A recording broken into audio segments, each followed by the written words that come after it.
Your app can't locate the rgss202e.dll. I'm Sophie Chen, a Windows system specialist. I've diagnosed the pathing error, and I'm going to show you how to restore the file. This DLL file is the Ruby game scripting system engine for RPG Maker VX. It handles the rendering, physics, and Ruby script execution for games built on this platform, making it essential for playing many indie RPG titles. Now let's apply the fix by reinstalling the shared system library. Missing or corrupted application components are the primary trigger for this error.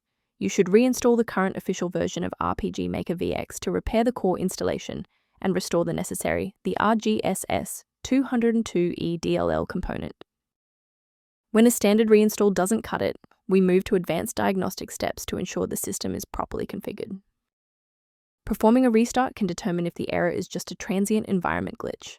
A reboot refreshes your system's path variables and can sometimes re-establish a broken link to the rgss202e file. Bookmark this video or click the like button now so that you have a shortcut back to this guide after your PC finishes restarting. While we've identified the fix, it's vital to discuss how to keep your environment secure from common threats. From a cybersecurity perspective, I must warn you never to download files like the rgss202e.dll from unofficial repositories, as these are often bundled with malware that can compromise your system's data integrity.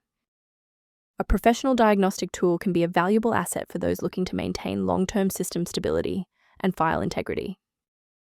Return to your workflow by reviewing the diagnostic information below related to the rgss202e and system efficiency.